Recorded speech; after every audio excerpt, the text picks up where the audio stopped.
Ya, shalom Bapak, Ibu, suami istri yang dikasihi Tuhan.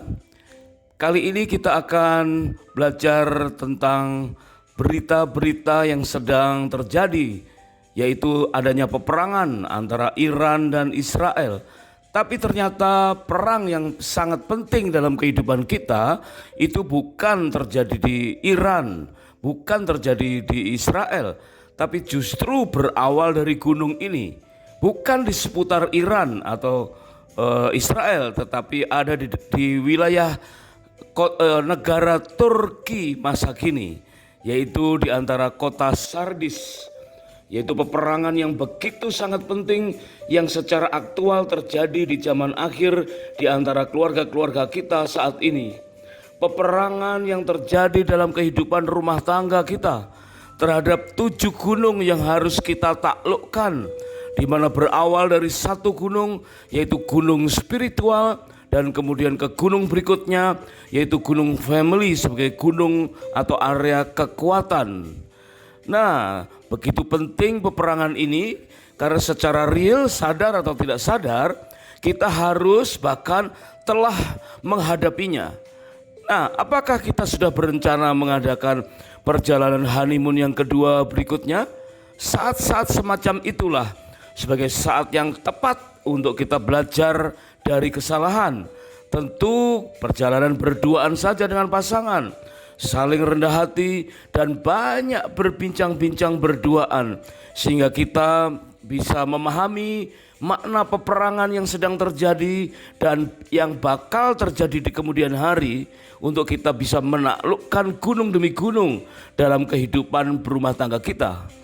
Jika nanti ada Bapak Ibu suami istri yang mempunyai pengalaman yang mirip dengan perikop ini, dengan episode ini, silakan ditulis di kolom komentar, mungkin berupa kesaksian atau pertanyaan atau masukan-masukan supaya bisa menjadi berkat buat kita semua. Nah, pada episode kali ini khusus kita akan belajar bukan perang di Iran, tetapi peperangan yang real terjadi dalam kehidupan rumah tangga kita, yaitu peperangan yang harus kita menangkan bersama dengan Tuhan. Yuk kita mulai. Kembali kita simak dalam Ulangan pasal yang ke-24 ayat yang kelima. Itu diamanatkan oleh firman Tuhan bahwa begitu seseorang menikah, maka diperlukan waktu 1 tahun lamanya untuk konsentrasi fokus belajar tentang bagaimana berumah tangga dengan baik, untuk dibebaskan dari semua tugas-tugas supaya fokus siap menghadapi peperangan-peperangan yang akan datang.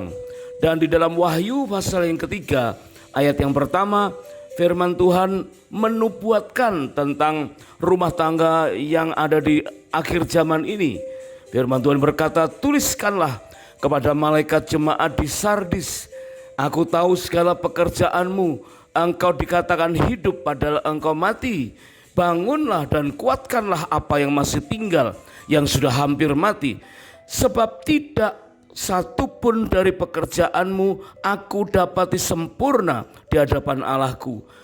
Berarti orang-orang yang ada di kota Sardis, meskipun terhisap dalam beberapa gereja-gereja besar sekota, tetapi Tuhan melihat bahwa engkau dikatakan hidup padahal engkau mati. Mereka kalah dalam peperangan yang tak nampak. Nampaknya mereka hidup, tapi sesungguhnya Tuhan melihat engkau mati. Kemudian Tuhan menilai, tidak satupun dari pekerjaanmu aku dapati sempurna di hadapan Allahku. Berarti ada peperangan yang tidak tuntas, ada peperangan yang tidak tepat sasaran. Mungkin kita merasa sudah menaklukkan berbagai goncangan, persoalan atau peperangan yang sudah pernah kita alami. Ternyata Tuhan menilai tidak satupun dari pekerjaanmu aku dapati sempurna. Sebab itu ayat berikutnya Tuhan mengingatkan, karena itu ingatlah, jikalau engkau tidak berjaga-jaga, aku akan datang seperti pencuri, dan engkau tidak tahu pada waktu manakah aku tiba-tiba datang kepadamu. Hai Sardis, ayat yang keempat, barang siapa menang, ia akan dikenakan pakaian putih. Wow, luar biasa. Jadi meskipun ada dalam keadaan dicela oleh Tuhan, tapi Tuhan menyediakan satu pakaian putih, pengakuan perbuatan benar jika orang-orang di Sardis itu menanggapi apa yang Tuhan telah ingatkan. Sebab itu masa honeymoon yang spesial, bulan madu yang kedua, biarlah kita dengan hati yang terbuka untuk berkesempatan menguliti kelemahan dalam berumah tangga kita yang lalu. Kelalaian pola bergereja sebagai keluarga rohani dan menegur kesalahan di dunia kerja benar-benar sarana untuk melakukan introspeksi dan rela belajar dari kesalahan. Nah, jika peperangan yang kita hadapi tidak seperti yang ada di Iran atau Israel, maka perang yang kita hadapi itu perang terhadap apa? Perang seperti apakah? Dan bagaimanakah kita bisa menang atau menaklukkan menghadapi perang itu? Mari sekarang kita lihat firman Tuhan di dalam Injil Matius pasal yang ke-24, ayat yang ke-6, ayat yang ke-8.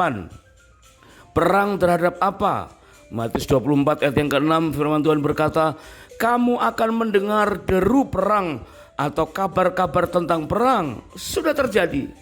Ya, namun berawas-awaslah, jangan kamu gelisah, sebab semuanya itu harus terjadi, tetapi itu belum kesudahannya. Wah, luar biasa firman Tuhan dalam Matius 24 ayat yang ke-6 ini dikatakan, kita telah mendengar kabar tentang perang, tetapi berawas-awaslah, jangan gelisah dengan adanya perang itu. Karena perang-perang yang kita dengar itu sesungguhnya perang yang sekedar kasat mata, yang sebetulnya tidak terlalu penting buat kehidupan kita jika kita bandingkan dengan peperangan yang tidak terlihat di dalam kehidupan nyata. Dan peperangan itu dikatakan semuanya itu harus terjadi, tetapi itu belum kesudahannya. Matius 24 ayat yang ke-7 dikatakan, sebab bangsa akan bangkit melawan bangsa dan kerajaan melawan kerajaan. Akan ada kelaparan dan gempa bumi di berbagai tempat. Akan tetapi semuanya itu barulah permulaan penderitaan menjelang zaman baru. Zaman yang indah, zaman yang kita bisa bersama dengan Tuhan setiap hari. Zaman kerajaan 1000 tahun damai dan kerajaan kekekalan selama-lamanya. Tapi itu dikatakan harus diawali dengan adanya peperangan, permulaan penderitaan, perang, goncangan, perjuangan, dan pergumulan. Nah, bagaimana sikap hati kita terhadap peperangan yang muncul di depan kita? Kita harus memenangkannya bersama Tuhan. Jadi ada perang, ada kemenangan, tetapi bersama dengan Tuhan. Ya, ada peperangan untuk masuk dalam zaman baru, tetapi harus dimenangkan bersama dengan Tuhan. Nah, seperti apa kemenangan yang kita bisa dapatkan? Tuhan memberikan arahan dalam Wahyu pasal yang kelima ayat yang ke-12. Wahyu 5 ayat 12 berkata, katanya dengan suara nyaring, anak domba yang disembelih itu, ini melambangkan Tuhan Yesus yang disalibkan, yang mati dan dikuburkan dan kemudian bangkit kembali. Dikatakan ia layak untuk menerima 7 hal, yaitu kuasa dan kekayaan dan hikmat dan kekuatan dan hormat dan kemuliaan dan puji-pujian. Ayat 13, bagi dia yang duduk di atas tahta dan bagi anak domba adalah puji-pujian dan hormat dan kemuliaan dan kuasa sampai selama-lamanya. Nah, inilah kemenangan yang dijanjikan oleh Tuhan.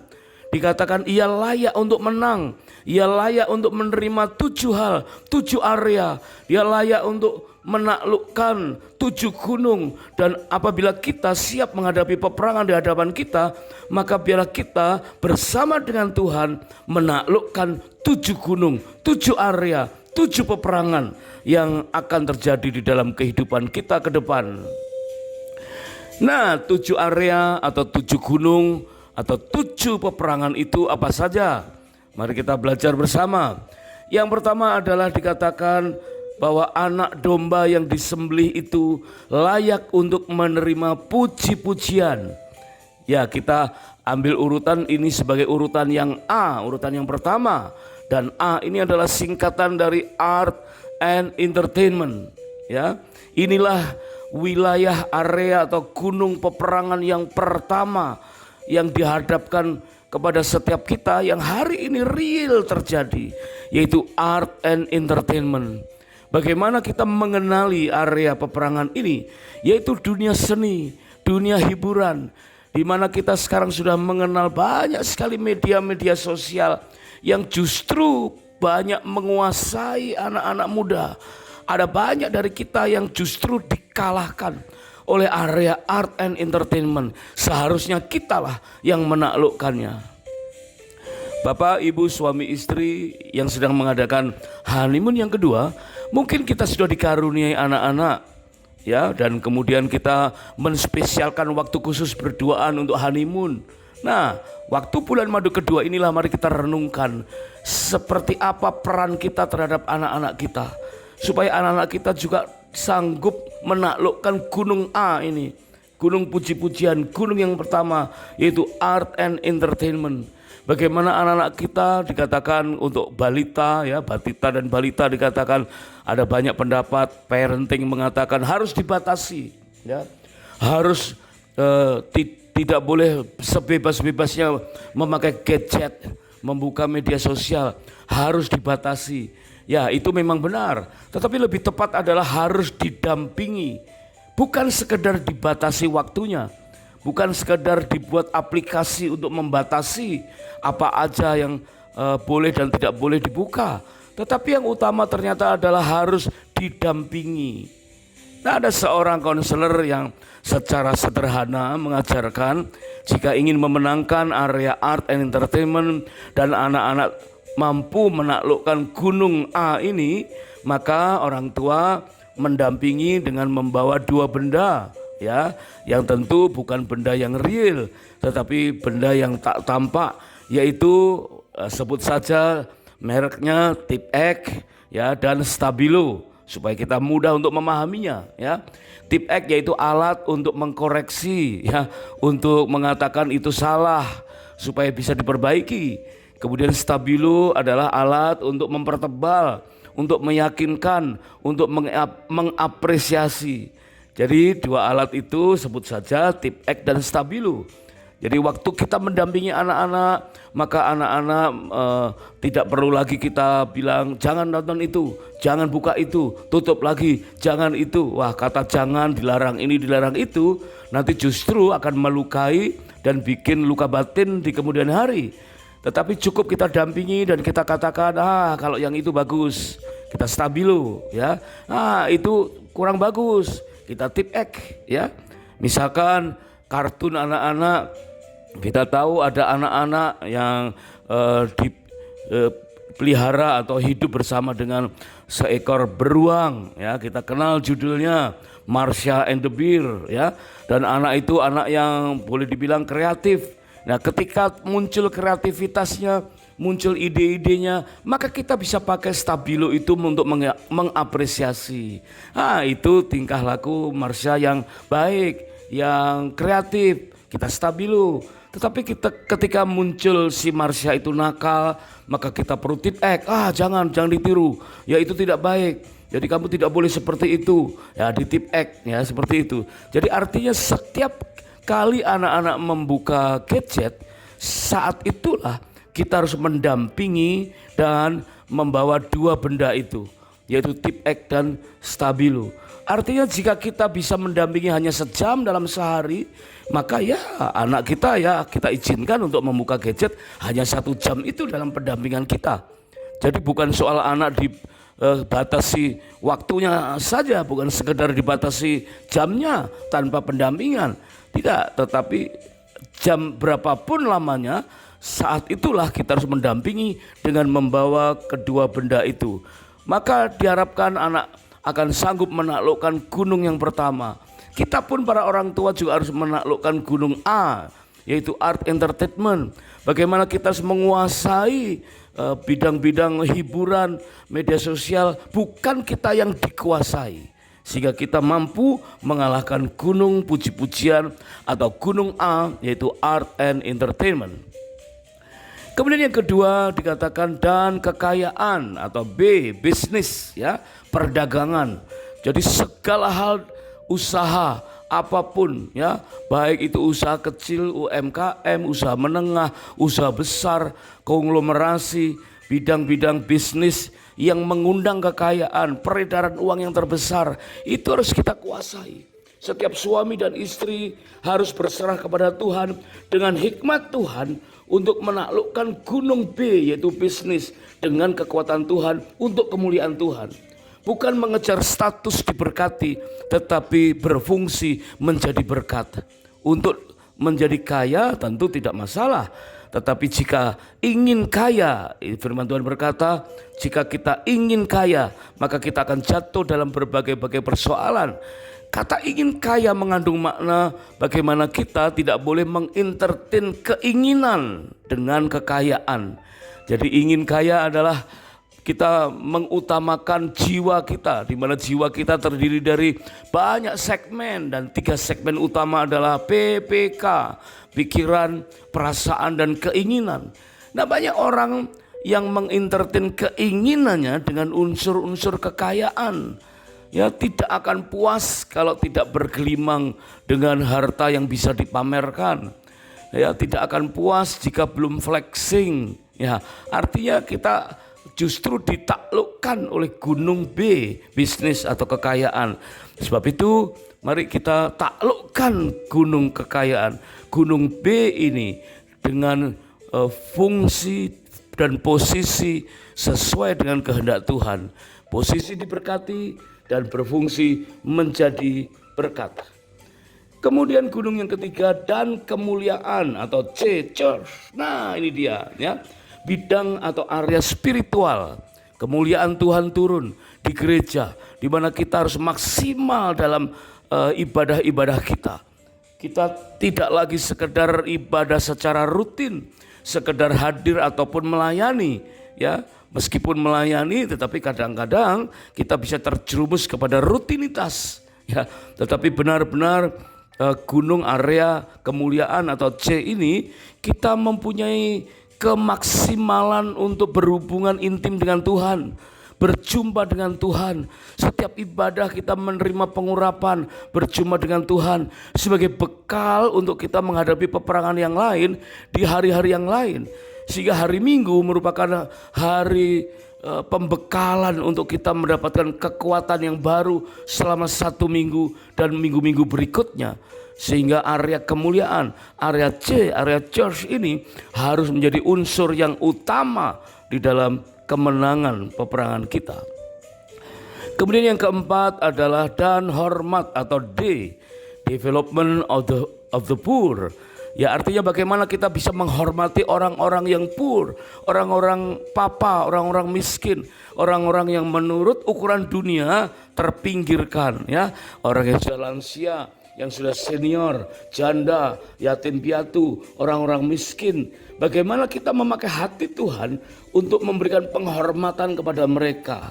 Ya, jadi kita bisa memandang orang-orang sedemikian sebagai target ya untuk kita menangkan di dalam Tuhan. Kemudian yang kelima adalah area hikmat atau E, education. Ya, education artinya bidang-bidang pengajaran, sekolah-sekolah, kampus-kampus ya, mulai dari yang terendah PAUD, STK, SD, SMP, SMA, kampus, bahkan dari murid sampai mahasiswa ya, sampai dosen, sampai profesor ya. Semua orang yang bergerak di bidang education ya, anak-anak Tuhan kita, suami istri harus memenangkan area ini. Ini menjadi bagian dari beberapa kita, area education. Kita harus rebut hikmat dunia untuk kita persembahkan kepada Tuhan. Kita harus kuasai gunung education ini dengan kekuatan hikmat dan pewahyuan Tuhan. Kemudian yang keenam adalah area kekuatan dan kekuatan atau family. Nah, ini dia ya. Artinya dari gunung atau area yang sudah ada, ternyata justru ini nampak sangat penting, yaitu family disebut kekuatan. Firman Tuhan menegur setiap kita, dikatakan jika kerajaan terpecah-pecah maka akan runtuh. Jika kerajaan itu terpecah-pecah maka akan hancur. Maka kita perlu praktekkan, jika rumah tangga itu terpecah-pecah, tidak lama lagi akan runtuh atau hancur. Sebab itu area family, area of F, itu merupakan area kekuatan yang akan menjadikan kita kuat dan tangguh untuk menghadapi gunung-gunung yang lain. Kemudian yang terakhir, dan kuasa atau G, government. Ya, jadi A, B, C, D, E, F, G. Di mana A adalah art and entertainment, B adalah business, C adalah church, dan D adalah development of the poor, E adalah education, dan F adalah family. Dan sekarang kuasa atau government, kepemerintahan, bisa saja bidang yudikatif, legislatif, eksekutif, ya, pemerintahan dari pusat sampai ke daerah yang terdekat dengan kehidupan kita. Nah, ini adalah satu area yang perlu kita taklukkan. Mungkin ada bapak ibu suami istri yang memang karirnya di bidang government. Ayo bersama-sama kita topang, ya, kita taklukkan. Jangan sampai kita justru dikalahkan oleh area-area ini sehingga kita tidak bisa merespon apapun terhadap dosa-dosa yang ada di antara gunung ini. Ya, area government ini sangat riskan dan sekarang banyak disorot. Ada banyak orang yang jatuh, ya, di dalam banyak hal. Bahkan anak-anak Tuhan yang berkarir di situ pun ada banyak yang gagal mempertahankan kekudusannya. Sebab itu mari kita topang, kita bersama-sama mengalahkan gunung government, gunung yang ketujuh, kepemerintahan, sehingga benar-benar pemerintah yang ada seturut dengan kehendak Tuhan. Nah, kalau 7 area atau 7 gunung, ya, dalam peperangan itu kita recap, kita skemakan, maka akan nampak dengan mudah mana prioritas kita. Mari kita perhatikan bagan ini, ya, di mana ada banyak area, ada banyak gunung, ada banyak peperangan, dan di tengah-tengah dari setiap area atau gunung itu ada area C, ya, yaitu area kemuliaan, church atau spiritual. Dan jika tengah-tengah itu diperkuat, menyala dengan begitu cemerlang, maka akan mempengaruhi kesehatan dan kemenangan di area-area yang lain. Perhatikan betapa pentingnya kita memprioritaskan, ya, memprioritaskan menjadi hal yang utama di dalam peperangan kita. Bukan di Iran, bukan di Israel, ya, tetapi dalam kehidupan rumah tangga kita antara suami dan istri harus bersepakat, ya, untuk memperkuat area kemuliaan, area spiritual, ya, C, di mana ibadah kita menjadi sesuatu yang menguatkan, ibadah kita menjadi sesuatu yang benar-benar kita utamakan, sehingga kita bisa memperoleh kekuatan di dalam Tuhan untuk kita siap menggerakkan semua area itu dan memenangkannya. Nah, kalau kita lihat dari skema itu, maka setelah area tengah, ya, area kemuliaan, area C atau area spiritual kita sudah maksimal, maka tentu kita bisa tentukan sekarang, ya, mana berikutnya, yaitu ke bawah, ke dasar, ke fondasi, ya, yang akan menopang kemenangan bagi area-area yang lain, yaitu area kekuatan, area F atau area family. Bagaimana keluarga harus diperkuat dengan dasar pengurapan dari area C spiritual turun dalam rumah tangga, dan akhirnya rumah tangga menjadi benar-benar area kekuatan sehingga kita siap untuk menghadapi karir, ya, menghadapi peperangan, goncangan di area-area yang lain. Bapak, ibu, suami, istri yang sedang mengadakan bulan madu yang kedua, baiklah kita sekarang mulai melihat apabila 2 gunung, 2 area ini sudah kita menangkan, ya, yaitu area C dan area F, maka area berikutnya, nah, tergantung shape kita, tergantung karir kita, ya. Bisa suami dan istri berbeda, bisa suami dan istri sama di bidang yang sama, ya. Misalkan mungkin suami di government bekerja, ya, sebagai ASN, ya, atau di bidang kepemerintahan, bisa di lembaga hukum, ya, yudikatif, eksekutif, ya, dan lembaga-lembaga kepemerintahan yang lain.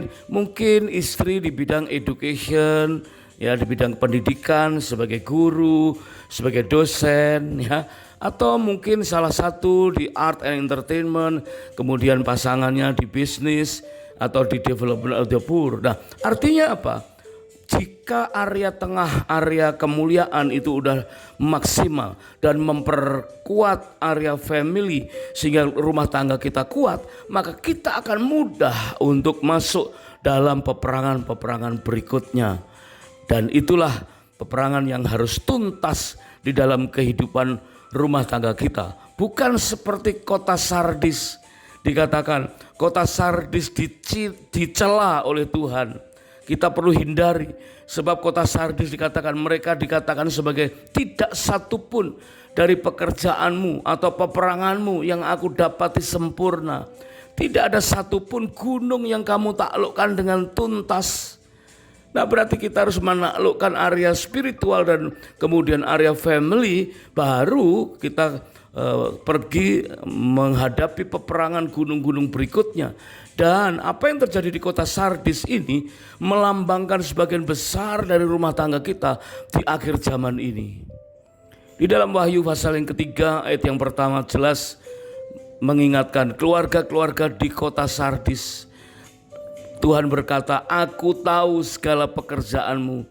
Engkau dikatakan hidup padahal engkau mati. Sebab tidak satu pun dari pekerjaanmu aku dapati sempurna. Aduh, sangat disayangkan, ya. Bekerja dengan giat seolah-olah mendapatkan uang banyak, materi bertumpuk. Tetapi secara rohani Tuhan berkata, tidak ada satupun dari pekerjaanmu yang kudapati sempurna. Nah, pernahkah kita bersalah dalam hal ini? Mari kita belajar dari kesalahan. Selamat berjuang dan memenangkan peperangan. Pertama pada gunung kemuliaan, area spiritual, church, ya. Dan kemudian gunung kekuatan, yaitu area F, family. Untuk kemudian selanjutnya menaklukkan area-area atau bidang-bidang lain atau gunung-gunung kita masing-masing. Terima kasih sudah menyimak dan kami sangat bersukacita jika episode ini dapat menjadi berkat. Dan terima kasih jika berkenan untuk subscribe atau like dan silakan di-share ke pasangan yang lain.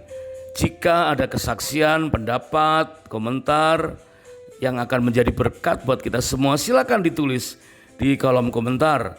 Sampai jumpa pada episode berikutnya dan kiranya Tuhan Yesus memberkati pernikahan dan rumah tangga kita dengan berlimpah-limpah-limpah. God bless.